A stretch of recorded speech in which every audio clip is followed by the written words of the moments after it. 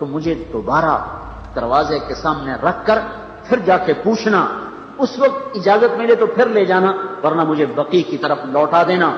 اتنے میں حضرت علی آئے، پریشان دیکھا، عمر کیوں موت سے ڈر گئے؟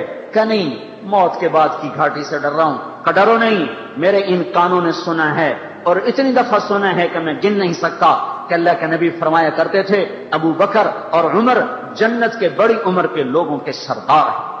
آپ نے فرمایا تو اس بات کی گواہی دے گا؟ کہ میں بھی دوں گا، میرا بیٹا حسن بھی دے گا۔ امام حسن بھی ساتھ تھے کہ میں بھی دوں گا، میرا بیٹا حسن بھی گواہی دے گا۔ پھر بھی ہے جو جنت کی بشارتیں لیے ہوئے ہیں، 10 مبشرہ، ابو بکر جنتی، عمر جنتی، عثمان جنتی، علی جنتی، طلحہ جنتی، زبیر جنتی، ابو عبد الرحمن بن عوف جنتی، ابو عبیدہ بن جراح جنتی، سعید بن زید جنتی۔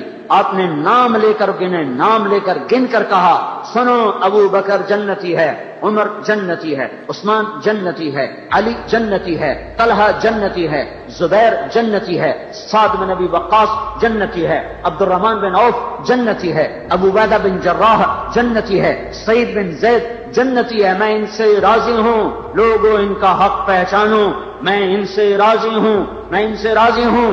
پھر آپ نے فرمایا اگر تم نے ان کے بارے میں کسی ایک کے بارے میں بھی دل میں بغض لے کر مر گئے، اور تم نے اتنی بندگی کی تھی کہ سوکھ کے کانٹا ہو گئے تھے، روزے اتنے رکھے تھے کہ پیٹ کمر کو لگ گیا تھا، سجدے اتنے کیے تھے کہ تمہارے ماتھے اور گھٹنوں پر پتھروں جیسے نشان پڑ گئے تھے، اتنا کچھ کر کے ان 10 میں سے کسی ایک کا بغض لے کر اگر تم مر گئے تو اللہ تمہیں منہ کے بل جہنم میں گرا دے گا۔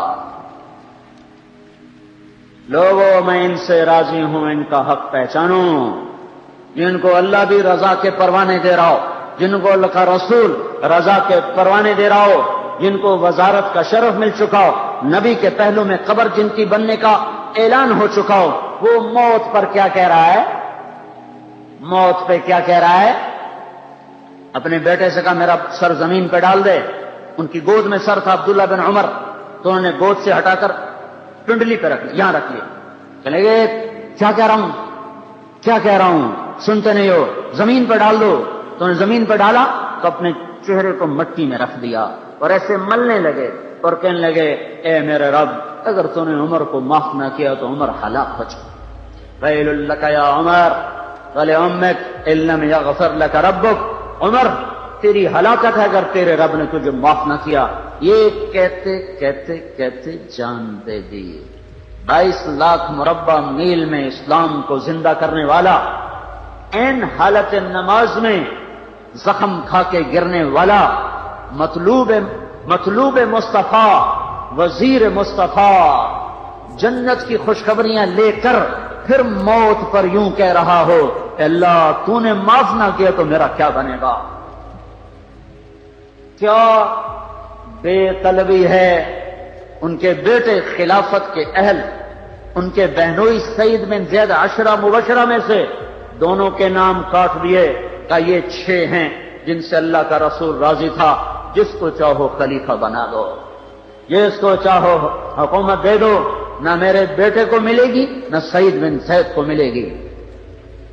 کسی نے کہا شوشہ چھوڑا، آپ کا بیٹا بھی تو بہت قابل ہے، اسی کو بنا دیں۔ تو اسے تو طلاق دینا نہیں آتا، حکومت کہاں سے چلائے گا؟ یہ ایک واقعہ کی طرف اشارہ کیا ہے، اس کے پیچھے ایک واقعہ ہے جس کو انہوں نے یاد کر کے فرمایا وہ تو طلاق دینا نہیں جانتا، وہ حکومت کیا چلائے گا؟ حالانکہ بڑے صحابہ میں عبداللہ بن عمر کا مقام ہے۔ ہے جنازہ صہیب رومی نے پڑھایا، دروازے کے سامنے لا کے رکھ دیا گیا، سب لوگ جنازے کے ساتھ کھڑے ہو گئے، عبداللہ بن عمر اکیلے آگے گئے، دروازے پر دستک دی، کہا اما جان میرا باپ عمر بن خطاب دروازے پہ حاضر ہو چکا ہے، اندر آنے کی اجازت چاہتا ہے۔ تو عائشہ رضی اللہ تعالیٰ نے اپنی چادر کو اٹھایا تو روتے ہوئے باہر نکل گئیں۔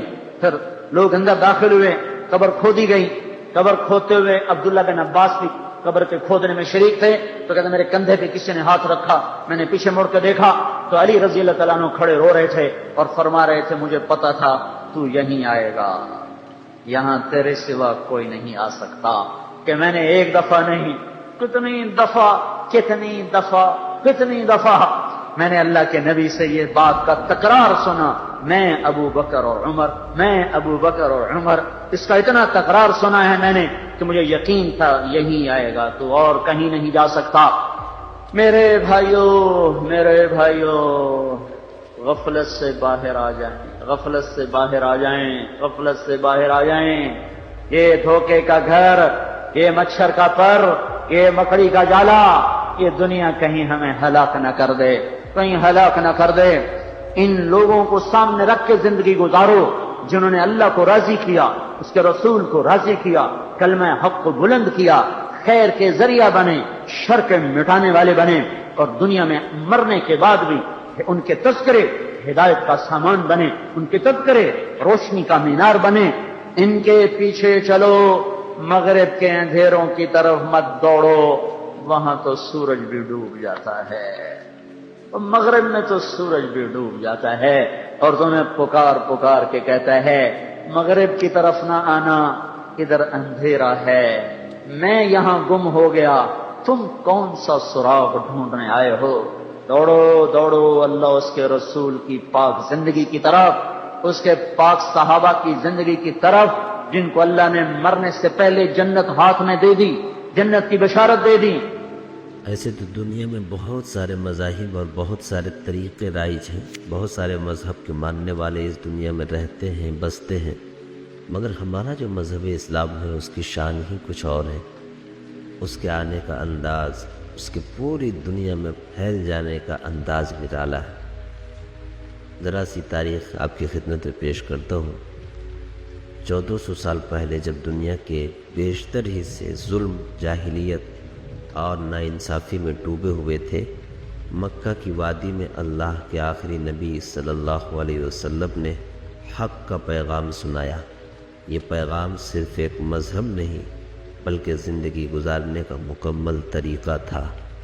امن، عدل، محبت اور مساوات پر مبنی اسلام کا پھیلاؤ ایک دن یا ایک سال میں نہیں ہوا، بلکہ یہ ایک مسلسل جد و جہد، اخلاق، قربانی اور سچائی کی طاقت کا نتیجہ تھا۔